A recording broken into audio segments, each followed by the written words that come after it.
para atrás, este equipo ya está descontinuado, que es el Stellar, y el Astral dentro de poco también. Pero groseramente acá vamos a ver dos tipos de circuitos que tenemos. Uno es de flujo continuo y el otro es con una rama inspiratoria y una rama expiratoria, que acá podemos tener también una sola tubuladura, pero con una válvula exhalatoria, ¿no? Cuando tenemos este tipo de circuito de dos ramas, una va a ser para la inspiración y otra va a ser para la expiración, y la máscara tiene que ser lo más hermética posible para evitar fugas que alterarían la ventilación. En cambio, en el flujo continuo, acá voy a tener una turbina que va a girar diferente, me va a mandar un flujo muy alto para la IPAP y un flujo más lento para la EPAP, que me va a permitir durante la exhalación eliminar el CO2. Por eso tenemos siempre una EPAP mínima de 4 centímetros como utilizamos este sistema. Acá tenemos también el circuito con fuga y acá el circuito valvulado o doble.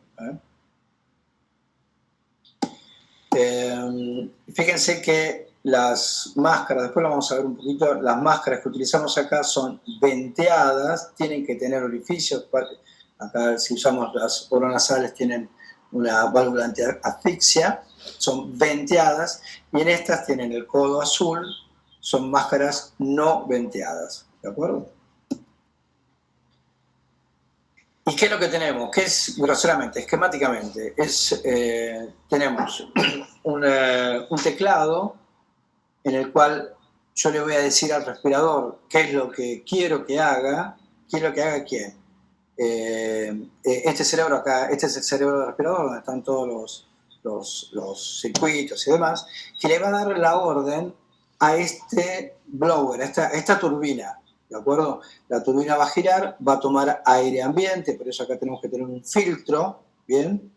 Y esto va a salir, este aire va a salir, va a pasar por un sensor de flujo interno, proximal a la máquina, un sensor de presión, y esto que yo le dije a la máquina que quiero que haga, lo va a controlar esto, le va a decir, es el que le va a estar dando la orden, el centro respiratorio de los músculos, a través del sistema de conducción, y esto va a estar controlado por lo que serían los mecanorreceptores, flujo y presión, ¿de acuerdo? Y a su vez, todo esto va a quedar grabado en una memoria. La memoria de estos sistemas es muy interesante porque me va a permitir hacer un monitoreo y cada vez mejor. Por eso utilizamos equipos que tengan un buen sistema de monitoreo o de bajada de datos. Eso sería el otro tema para pelearnos con algunos equipos chinos. Y toda esa información va a quedar guardada en la memoria. Lo que yo le dije que haga, lo que hizo y lo que salió. ¿De acuerdo? Y esto es lo que tiene adentro. La turbina está acá, la turbina está en un sistema cerrado para disminuir el ruido. ¿Ah? Y recuerden que estos equipos van a medir lo que sale del paciente, lo que le va a llegar al paciente en forma proximal. Mido desde el equipo. Por eso cuando queremos saber mejor qué es lo que le está pasando al paciente, lo que hacemos es ¿cómo se llama? Colocar un neumotacógrafo proximal al paciente. ¿Bien?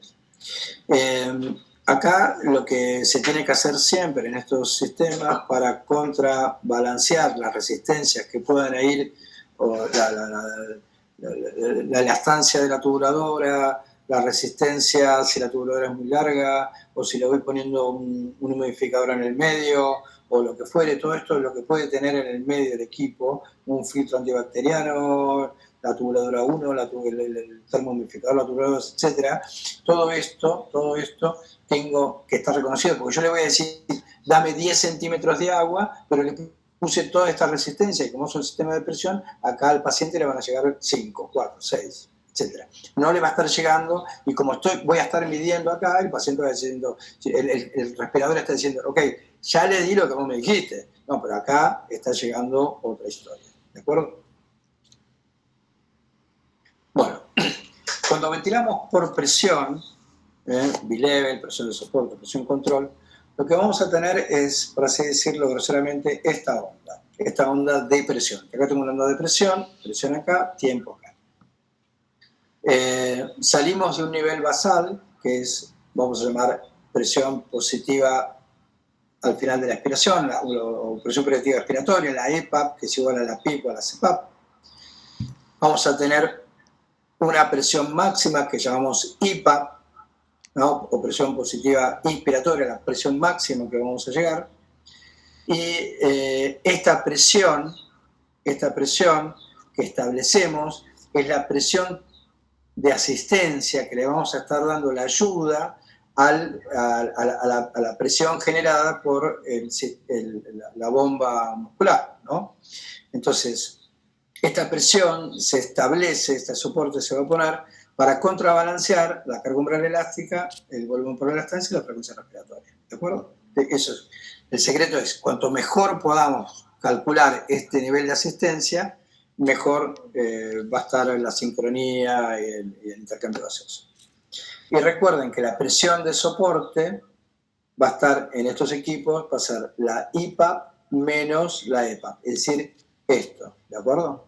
Esto va a ser la presión que yo le estoy dando al paciente, esta delta P. IPAP menos EPAP, presión de soporte. Entonces, el soporte, la ayuda, tiene que empezar de alguna manera. Y esa ayuda es lo que llamamos trigger, disparo, el inicio.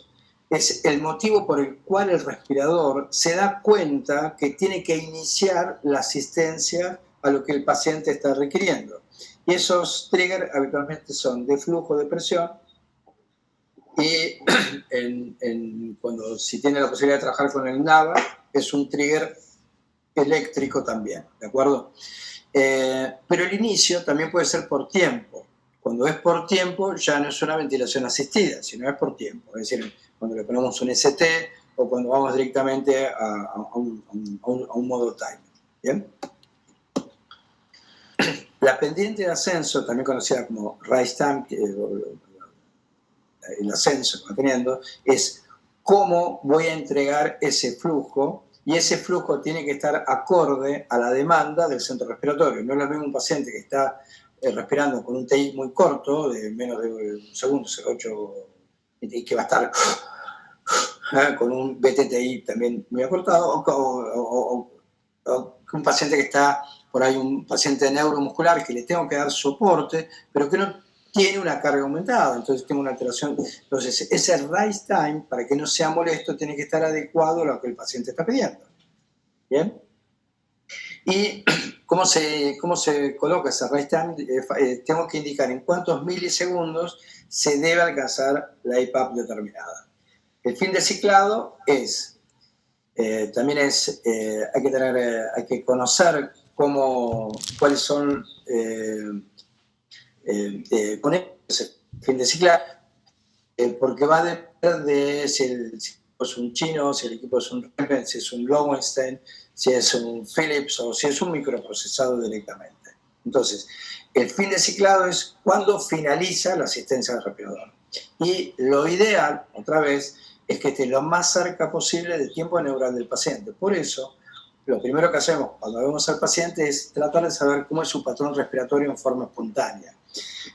Esto está en relación a lo que hacíamos cuando un paciente tenía una taquicardia supraventricular, y una de las formas que teníamos para contrarrestar la taquicardia supraventricular era colocar un estímulo mayor a esa frecuencia, y una vez que capturábamos el estímulo del corazón, empezar a bajar la frecuencia del marcapaso.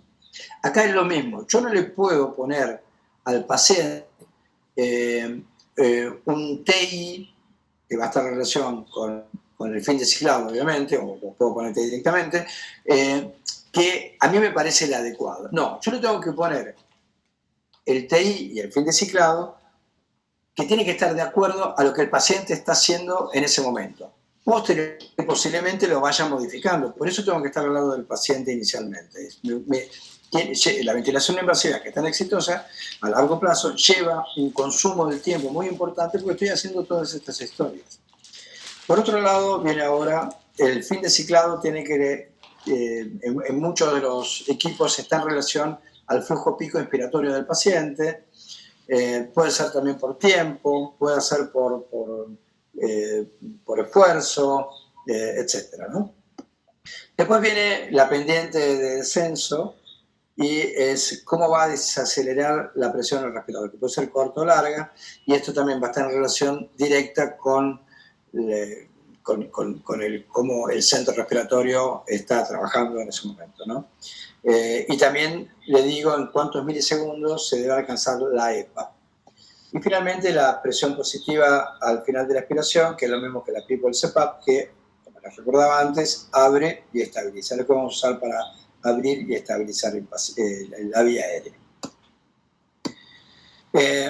Entonces, el centro respiratorio le manda una orden a los músculos inspiratorios para que se contraigan, y lo que van a generar es una presión negativa para que el aire entre en los pulmones. ¿Bien? El ventilador tiene que reconocer ese estímulo. La caída en la presión en la vía aérea, un trigger de presión, una alteración que tenga en el flujo circulante, la actividad eléctrica del diafragma, son todos los triggers que tenemos por ahora. Y de esa manera, cuando reconoce que hay un llamado del centro respiratorio a través de los músculos o eléctricos, inicia la asistencia en la expiración, genera una presión positiva. ¿De acuerdo? Genera la presión positiva. ¿Bien? Entonces, acá lo que voy a tener siempre es una pequeña deflexión en la presión, con los triggers de presión, o una alteración en el flujo, que es cuando tengo los triggers de flujo. ¿Bien? Para que el respirador inicie la asistencia, la activación del trigger o del disparo, debe reconocer la actividad de los músculos inspiratorios. ¿Okay? Eso es claro. Pero el trigger de flujo y de presión reconocen indirectamente la actividad de los músculos inspiratorios cuando estos logran generar una caída del flujo de presión en la vía aérea. ¿Qué es lo que pasa? Fíjense, acá tenemos esta historia, el centro respiratorio manda la orden, el sistema de conducción, la bomba muscular se contrae, se genera una entrada de aire, caída de presión, disminuye la presión. Entonces acá lo que vamos a ver es ese trigger de flujo o trigger de presión, ¿de acuerdo? Pero, ¿qué puede pasar? La sensibilidad del trigger se refiere al estímulo mínimo necesario para que el respirador responda, para que el respirador reconozca que le están pidiendo ayuda. Si el trigger es muy sensible, recuerden que podemos tener una arritmia que se llama autociclado. ¿Bien? Y acá viene el problema que siempre hablábamos, que era con el ejemplo anterior. Cuando existe aumento de la carga umbral elástica, ya sea porque el paciente está muy desinflado o porque tenga autopip, esté sobreinflado y tenga autopip, el inicio del esfuerzo del paciente, no es percibido por el respirador hasta que este esfuerzo contrabalancea esa carga umbral elástica. Tengo que hacer ese esfuerzo, se hace visible, entre comillas, dando lugar a la primera sincronía entre el centro respiratorio del paciente y el respirador. Por eso decíamos antes que siempre empezamos con CPAP, porque lo que está haciendo el CPAP es contrabalanceando siempre esta carga umbral elástica en estos pacientes obesos, con insuficiencia cardíaca, con EPOC, con asma, etc. Esto es lo que vemos. La presión esofágica, acá está cayendo la presión esofágica. El flujo, fíjense que tardíamente empieza el flujo, esto es grosero, pero para mostrar las diferencias. Y entonces, ¿cuándo va el respirador a responder? A menos que tenga un NAVA que va a responder eléctricamente, lo que el paciente va a responder cuando el flujo se haga positivo, es decir, acá, cuando la presión empieza a ver que hay un cambio en la presión en la vía aérea, o cuando haya un cambio en el flujo positivo, pero pasó todo este tiempo.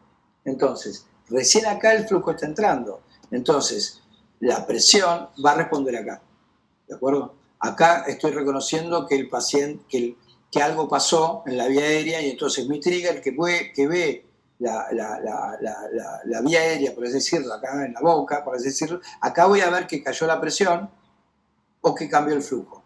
Entonces, acá lo que estoy haciendo es esto, este PTP elástico, esta es la carga umbral elástica, el producto presión-tiempo elástico, y lo que está pasando acá es este delay, este retraso entre lo que el centro respiratorio pidió, que empezara a respirar, quiero respirar y no puedo, no entra el aire, acá entra el aire y recién acá viene el soporte. Nada que tenga que ver con ¿Bien? empujar algo así o traer algo así. Bueno, hay un micrófono abierto, creo. Sí.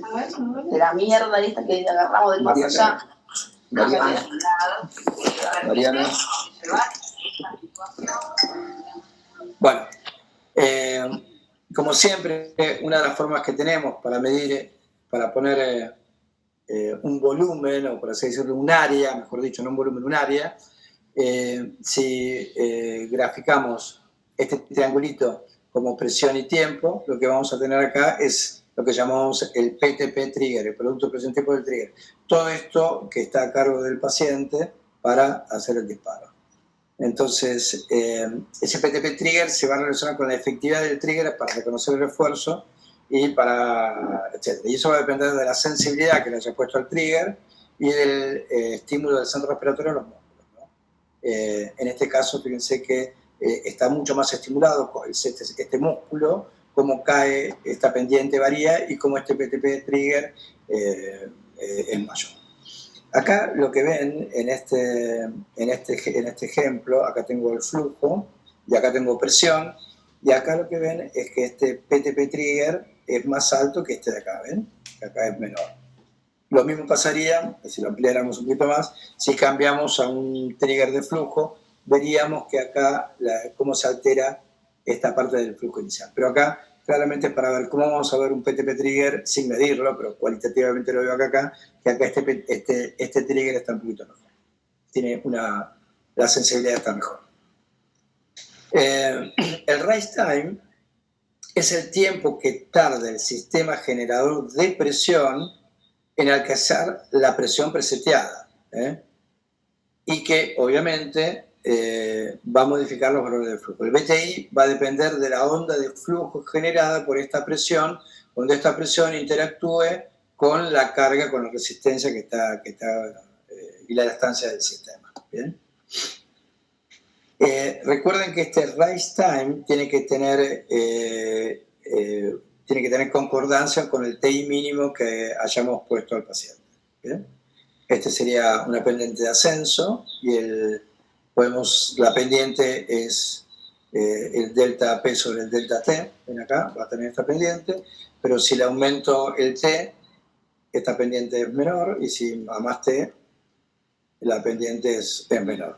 Entonces, esta pendiente va a estar en relación directa con lo que el centro respiratorio está pidiendo, ¿de acuerdo?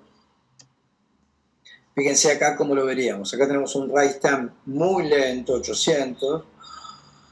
Vean cómo es la onda del flujo, muy tranquilo. Y acá lo que le ponemos cambia este rise time bien cortito, para un paciente que está... Quiero lo que me vas a dar, dámelo ya y rápido. Bien.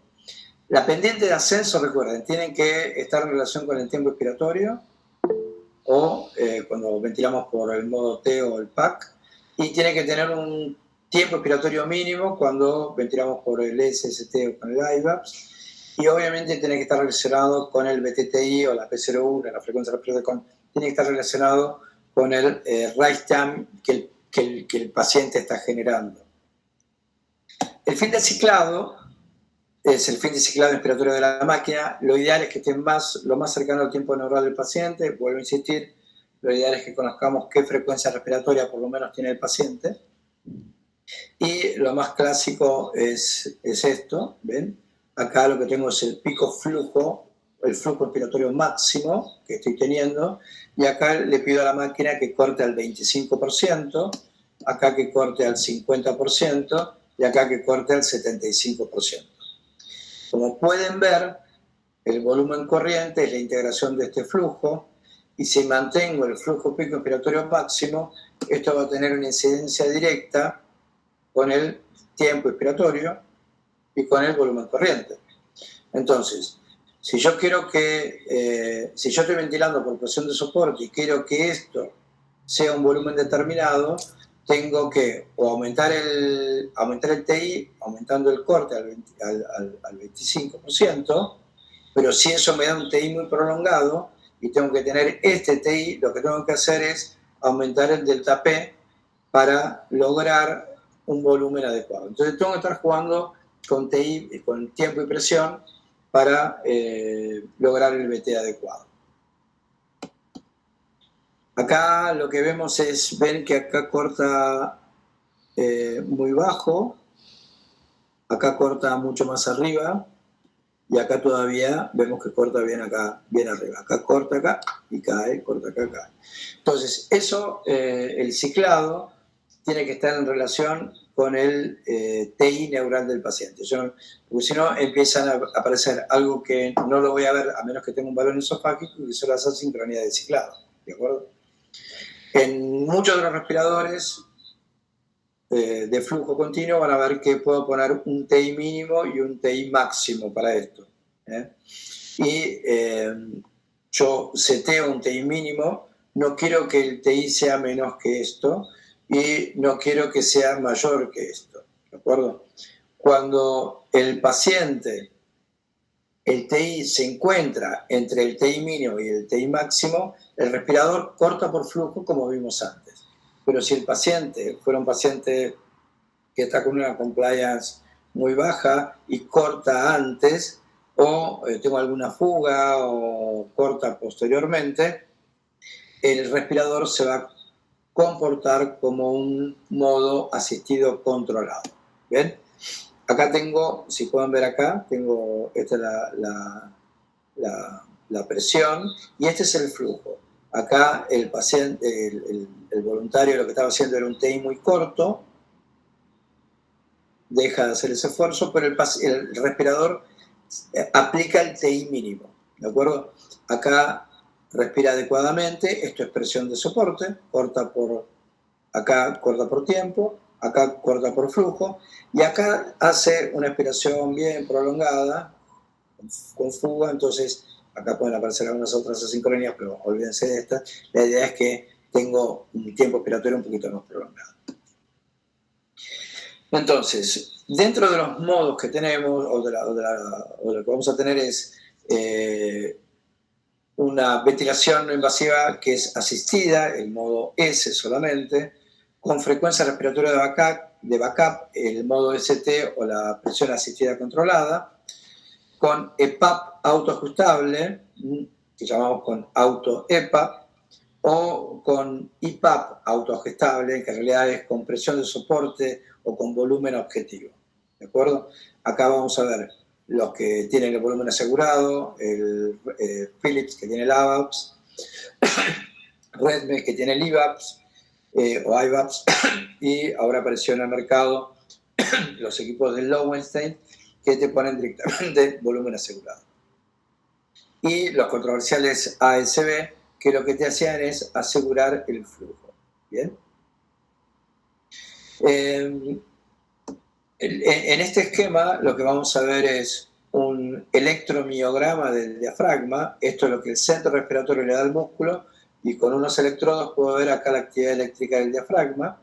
Acá tengo este TI neural, este sería el TI neural muscular. Acá tengo una respiración muy corta, tengo un TI muy cortito. Acá tengo una respiración larga, un TI prolongado. Acá no tengo esfuerzo, hay una pausa, una apnea central. Y acá tengo también, como para poner acá este ejemplo, tengo mucha fuga, ya sea por un tiempo expiratorio prolongado o una fuga. Vamos a ver qué pasa con los modos. En el modo S, que el modo S en este equipo tenía la posibilidad de ponerle un TI mínimo y un TI máximo, ¿de acuerdo? En esta respiración normal, el modo S, acá tenemos el trigger, dispara, y está perfecto, y viene la EPA. Acá tengo el trigger, dispara, y ven que este TI es muy corto, más corto que el TI mínimo, entonces lo que hace el respirador le da un soporte inspiratorio, le da un soporte inspiratorio, te dejo abierto, te dejo con presión, por más que tu TI sea corto, porque necesito que sea así. Acá tengo otra vez un trigger, pero tengo un tiempo expiratorio muy prolongado, vaya a saber por qué, o porque tengo fuga también acá, pero el respirador va a cortar porque le puse este TI máximo. Después voy a tener que ver qué es lo que está pasando. Si el centro respiratorio no manda ninguna información, el modo S, obviamente, no va a responder porque no tiene ningún estímulo. Acá vemos como el tiempo expiratorio neural del paciente es más corto que el TI mínimo, y acá vemos cómo el tiempo neural o la fuga es mayor que el TI máximo, y por eso estos signos que se presentan. Por otro lado, tenemos el modo T, el time, que en ventilación no invasiva raramente lo usamos, ¿no? Y cuando usamos el modo T, yo le digo al respirador, le mando la información para que me ponga un TI y una FR. De esa manera yo voy a tener un TI, un TE, un TTOT, lo voy a sacar diciéndole específicamente qué es lo que quiero.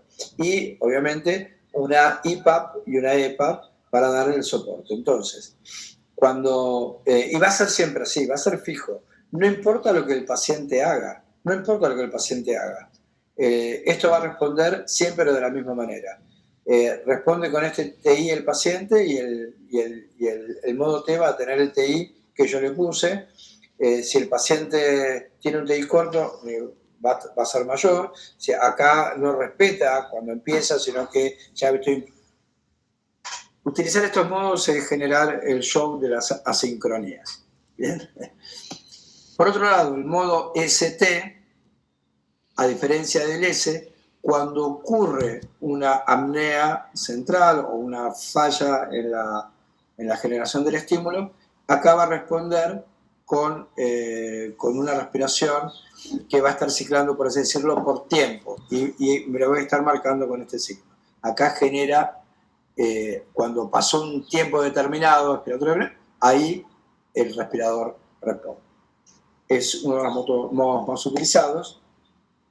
Y otro de los modos que utilizamos, pero en algunas circunstancias especiales, es el modo presión asistida controlada, donde lo que le estoy diciendo es que tengo un TI fijo, el criterio de ciclado es por tiempo, no me importa cuánto TI me está generando el centro respiratorio, y también puedo tener, si no está bien controlado, muchas asincronías. Por este es un modo que utilizamos en pacientes que tienen un patrón respiratorio muy regular. Raramente lo usamos también, pero bueno.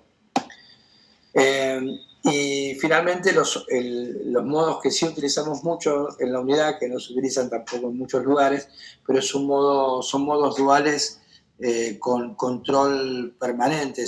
Como decía la doctora John Topoy, son modos duales o híbridos plus, porque está el kinesiólogo y el médico permanentemente arriba de ellos. Entonces, la racional de esto es que es un modo que combina los beneficios de ventilar por presión asegurando un volumen, ¿no? Y hay que tener en cuenta que todos estos respiradores van a utilizar distintos algoritmos, ya sea que voy a querer tener un volumen corriente, entonces voy a asegurar un volumen corriente, o voy a asegurar un volumen minuto expiratorio, o voy a asegurar una ventilación alveolar, ya sea que lo vayan midiendo o que lo vayan calculando. Y también fue variando y modificándose en los últimos años, y pueden alcanzar la presión de acuerdo a un algoritmo que difieren bastante entre los modos ABAP y VAPS, o mismo dentro de ResMed, si estoy utilizando un Astral o un STA o algo que fuera. Fíjense acá pusimos un objetivo de 350 mililitros y el paciente está con esta presión, pero el volumen no alcanzó. Entonces, en la próxima, lo ideal, que esto ocurre con los nuevos modos de IVAPS y demás, en la próxima respiración ya mandé una presión mayor, pero tampoco alcanzó eso. Entonces en la próxima respiración ya aumenté la presión y lo que yo le tengo que decir al respirador es entre qué niveles se puede mover esa presión hasta que alcanza esta presión. Bien. Siempre lo utilizamos también en este tipo de pacientes, en neuromusculares utilizamos mucho, en obesos utilizamos mucho estos modos, en toracógenos, en aquellos pacientes que durante el día tienen un patrón y a la noche tienen otros, es decir, el paciente que por ahí tiene 18 o 24 horas de ventilación no invasiva y que varía si está sentado o acostado porque van cambiando las impedancias transtorácicas y de esa manera una presión fija no va a ayudar porque tengo poco soporte de mi centro respiratorio y mis músculos. Los distintos modos duales, acá los que tenía Philips, el AVAPS enriquecido, el que va a tener un VT objetivo, o el IVAP que tiene una ventilación alveolar minuto objetivo, etc. Y todos esos, lo que tenemos que hacer ahora, acuérdense que se metió ahora Lowenstein en la disputa, probamos muchos de los modos chinos, y de Shuwell y demás, sin miedo a tener ningún compromiso con los fabricantes chinos, pues ya lo discutimos con los operadores, estos equipos duales de los equipos de algunos Shuwell o BMC no son lo que realmente uno espera cuando uno lo empieza a medir. En cambio, no tuvimos demasiados problemas cuando manejamos otros equipos como ResMed, Lowenstein o Philips. Recuerden, y es importante, porque ahora yo tengo una herramienta que la tengo que conocer. Los algoritmos son diferentes de acuerdo sea el fabricante A, B o C. Las variables objetivos también son diferentes. Tengo que conocer muy bien mi herramienta. Y por eso también están lo que llamamos los bancos. Hay veces que tengo horas muertas en el trabajo y esas horas muertas las usamos mucho para entrenar. Como hace Messi, aunque sea el mejor pateador de tiros libres, él sigue entrenando pateando tiros libres. Acá nosotros también manejamos algo de ventilación y en los ratos libres cuando entrenamos tratando de conocer mejor nuestras herramientas. ¿De acuerdo? Acá es también algunos de los algoritmos que tenemos que conocer, que la idea es cuánto sube, si es en un minuto, si es en 10 respiraciones y en cuánto baja. ¿De acuerdo? Esto lo pasamos rápido porque son cositas. Y quería mostrarles algunos gráficos de distintos modos. Modo CEPA. Fíjense, acá tengo mucho flujo, el centro respiratorio hace lo que quiere y el volumen de qué va a depender. Va a depender del cambio que usó el CEPAP.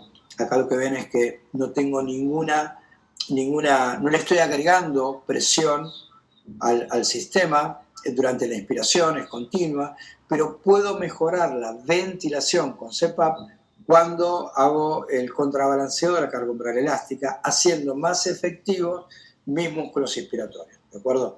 ¿El CEPAP puede bajar la PCO2 en un paciente hipercámnico? Sí, pero no porque el CEPAP sea un modo ventilatorio, sino porque permite que mis músculos sean más eficientes al sacarles la carga de encima de la carga umbral elástica.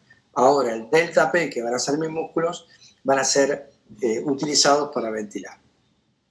Acá tengo un modo S, ¿ven? Acá hago una pausa y durante esa pausa no pasa nada, ¿de acuerdo? Entonces, el modo S no es conveniente cuando hay apneas centrales o algo muy frecuente que hacemos con los pacientes, que es hiperventilarlos, y al hiperventilarlos el centro respiratorio se deprime y al deprimirse pueden aparecer hipoventilaciones o apneas centrales. Acá tenemos un modo ST con una frecuencia respiratoria de backup de 15, acá está ventilando, acá hago una pausa, pasado el tiempo clic, ahí el respirador larga y va a largar con los parámetros que tiene ese backup, ¿no?